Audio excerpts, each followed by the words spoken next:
Hey everyone, it's a beautiful Friday fall afternoon here in Oregon. Lots of Oregon sunshine. That means it's pouring. But we like that here. We like the rain, we like the mist. And I was asked to share with you a little bit of what ADHD has been for me as an adult. It's been a process. And it certainly has explained a lot. As a young person, I could see and others could see that I was extremely talented, that I had lots of charisma and vitality and a real determination to do whatever I put my mind to. And yet, at the same token, along with all of the vivacity and beauty of ADHD, there was also just the reality that I didn't seem to be able to put one foot in front of the other. And this always plagued me. It often plagued me a great deal because I come from a family of hard workers, and I work very hard, and I don't just try hard, but I try to understand the principles and the ways to work smarter and not harder. So, being having a bachelor's degree, a master's degree, educated, organized, how is it that I wasn't able to do just basic tasks? And ADHD gave a lot of insight into this. Now, that wasn't an immediate process for me, however. I think it'd be worthwhile for me to share that.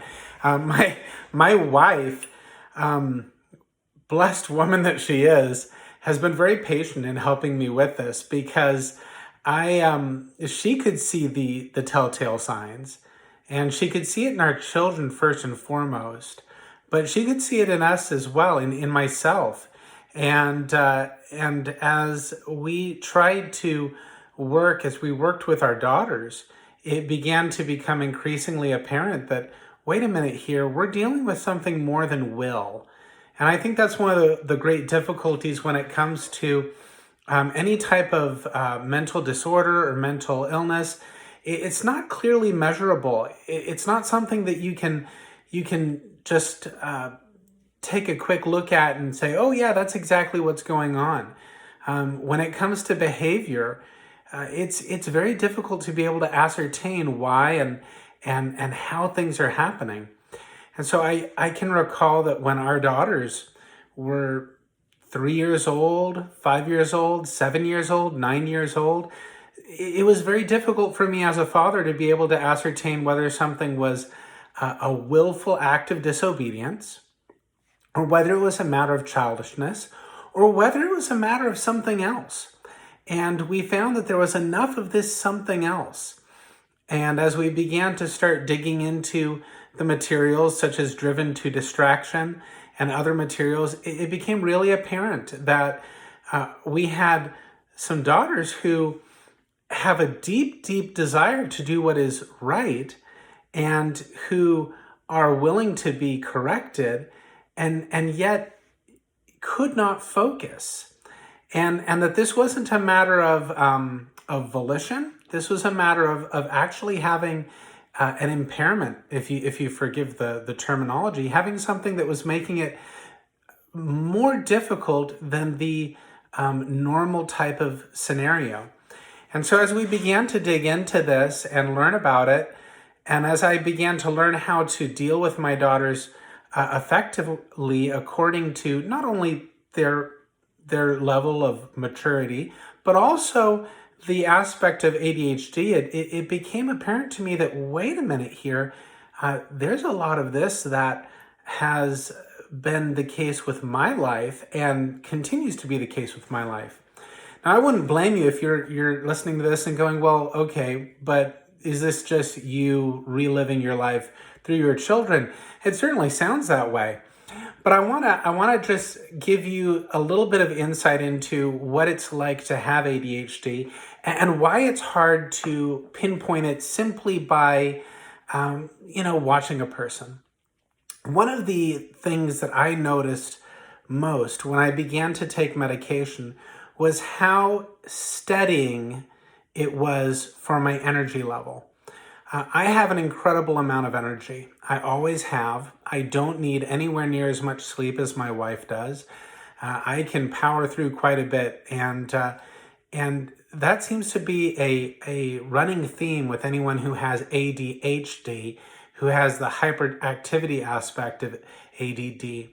And I tell you, ever since I have been young, it used to drive my father crazy. I would be bouncing my knee in the truck. He would think there was an earthquake. No, I was just bouncing my knee. Wherever I was bouncing my knee because I had so much energy. To this day, if I am not on medication, I will be twitching. My foot will be twitching in the middle of the night.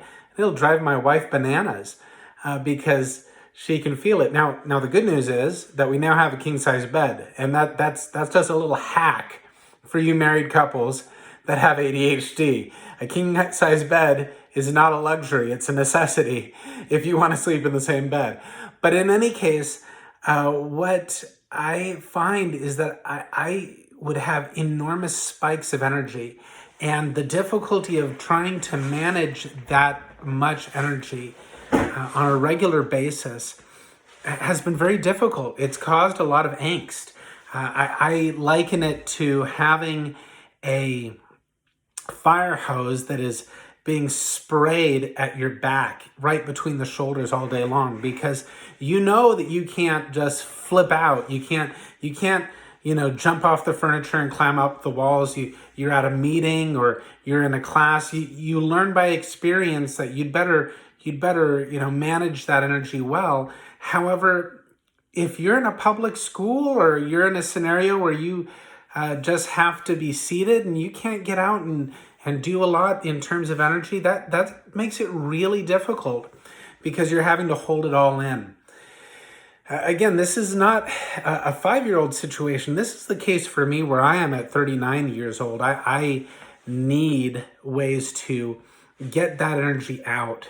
And it's, notice, this is me, a father of 6. I have lots to do, and still I can have heaps of energy. And it peaks and it dives. That's another thing also that's difficult about hyperactivity, is the way it works chemically. Is we all have ebbs and flows, but with ADHD, you are on this roller coaster. And so when I am not on my medication, I can have enormous amounts of energy, and then without any anticipation, without understanding it, at a certain point, I can just crash.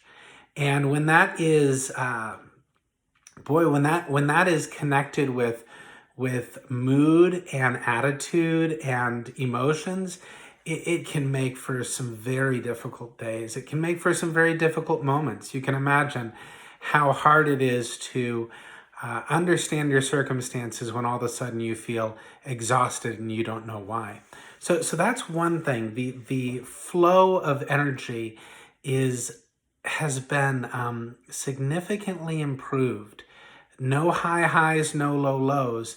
It steadies to a more normal degree. So that's personally been a big deal for me. A second thing that I find for ADHD as an adult is the ability, or really without medication, the lack of ability to deal with so much stimulus. For ADHD, we take note of everything. Those of us who have ADHD, we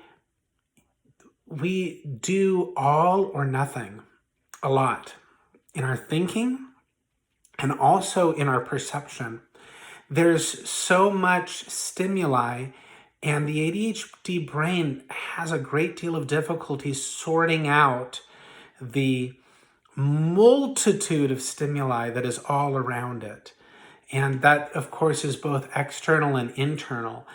And so, and there is not the type of executive functioning that one would want. I don't know, that may not be the proper term, but the type of functioning that would be beneficial in being able to identify this needs to happen, and then this, and then this, and then this.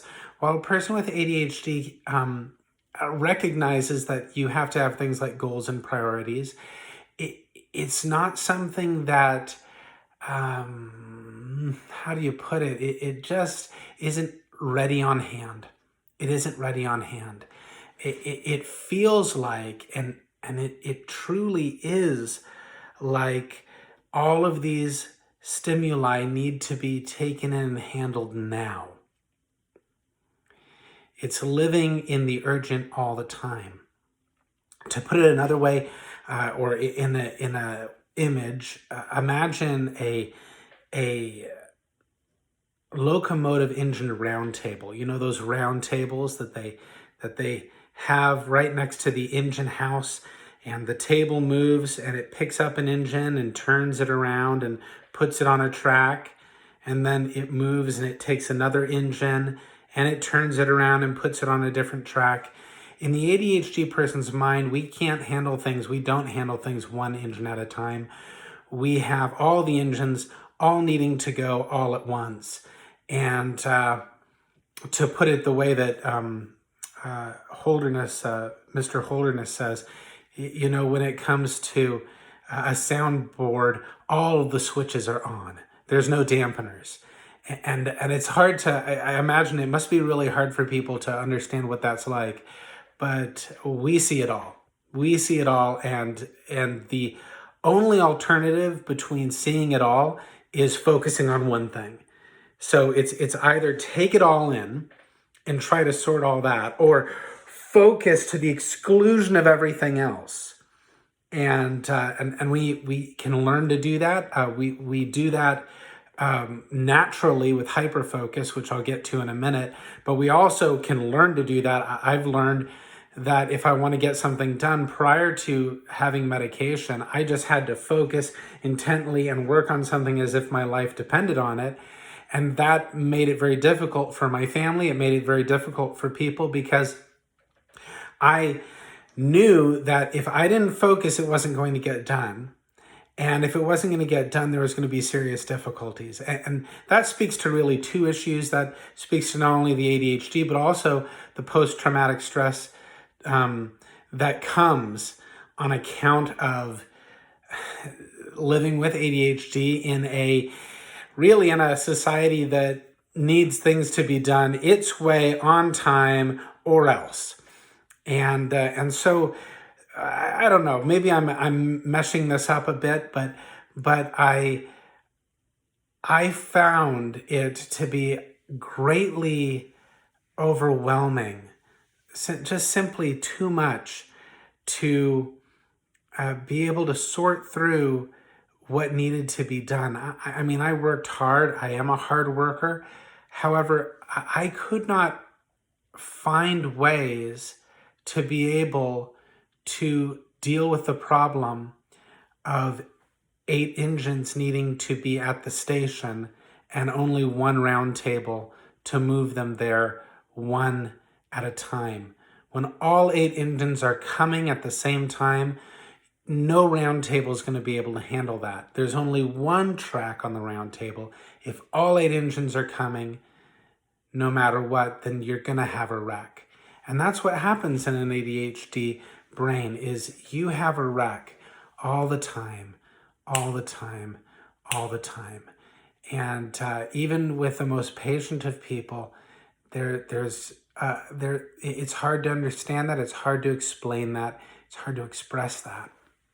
So there's mental overload. When I took medication and began taking medication, I found that no longer was the case. It's pretty amazing. And it's not like there aren't hectic times or things to do. That's just life. There's always things to do. And of course, being in a family, there's always 5 things happening at once. However, that's on the outside now. That's not on the inside. You see, I could be working before medication. I could be working at home alone with no distractions, and still it's a train wreck, because all of these things are running at me at the same time. And there's just this sense, I can't describe it, but there's this sense that they all have to be handled now. There's no way to tell it, no, you can't get on the track now. But once I take medication, when I began taking it, that cleared up. And so there's the recognition which I think people would say, well, that's just self-evident, right? That things can only be done one step at a time. Okay, well, that's self-evident in a normal scenario. That's not self-evident in a neurodivergent brain like ADHD. I'm sorry, that's just what it is. And so ADHD, the medication that I take for it has helped a great deal with regard to recognizing that, hey, really, one, things can only get done one task at a time, but two, it's going to be okay. It's going to be okay. I recognize that it's going to be all right if stuff doesn't actually get finished, because that's normal. And for some reason, that just doesn't mesh according to my biochemistry. But now with the medication, it's much better. So I talked about hyperactivity. I talked about mental overload. Everything is urgent. There's really just one more thing that I want to talk about. And by the way, there are many, but the third thing I want to mention is vise-like focus. You know what a vise is? It's that thing that you strap onto the table that can hold two pieces of wood together as you're gluing them together. It's that strong, firm grip. Funny enough, the ADHD brain, it not only is easily distracted by all the stimuli around it, but it lays hold of whatever is going to give it the biggest chemical kick. And so whatever it finds most interesting, whatever it finds most problematic, whatever it finds most dramatic, it will lay hold of that and it will hold on to it for dear life. And by the way, that's why a lot of us ADHD folks are drama llamas, because if something is a problem, it's huge. Our brain goes off of that. It gets a kick out of the drama. It's, again, like, okay, don't get me wrong. It's not that our character is ADHD and ADHD is our character. The reality is that, hey, we got problems, we make mistakes, we make poor choices, we do things wrong on purpose. However, there is also this element to which our brain is looking for a chemical kick. And conflict does that. Hard, difficult, sad thoughts do that. Painful thoughts do that. A project or an idea that has us excited does that. And so I have found that in the past, it would be so difficult to be able to get out of a painful thought. I could get wrapped into it and orbiting around it and just stuck there in this vicious cycle of the pain gives my brain a kick, and the kick makes me want more pain. And I'm not talking about necessarily something I'm doing physically to myself, but just the fact that my brain could get ruminating on something, whether it's a fear or whether it's a painful memory or whether it's an anxiety, and it can just get stuck there. Or on a thought that is lustful, or on a conflict that I am just stuck on this conflict and I can't let go of it. This can, again, interact with our lack of ability to handle transitions well, because we're stuck on this item. And it's not even always something that's pernicious. We might be really connected to something that we're enjoying a great deal. With my children who have ADHD, they're fully focused. They're all in on this one task. Even if it's not their favorite task, they've got to put all their focus and attention in getting this task done. And so they're working on it. If I'm going to give a transition to them, I need to let them know, hey, you know what? We're going to be transitioning, and when we're going to be moving on to this in 5 minutes, please be prepared. So the vise-like focus, it makes it very difficult. You can't just leave it alone. However, once I began taking the medication, I found that that was not there. There was the ability to be like, okay, so, all right, so my child is doing this and it's bugging the heck out of me, but I can let that be. I don't have to go after that. I don't have to do this. Oh, there's this uncertainty and it has me concerned. Yeah, it's hard, but I don't have to figure it out. It'll come with time. And again, this is another aspect that can seem like immaturity. And certainly, there are aspects of my life that have been areas of immaturity, and yet also that those various aspects can be helped or hindered by the way that my body's constitution exists.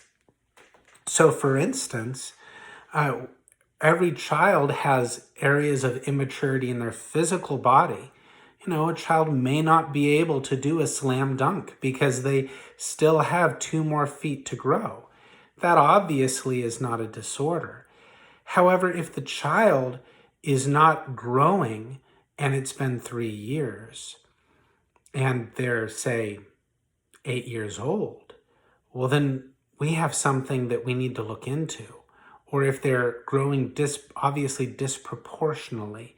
And that's where we have this issue of nature versus character. And perhaps that's been the greatest benefit for me in terms of ADHD and this whole situation of medication.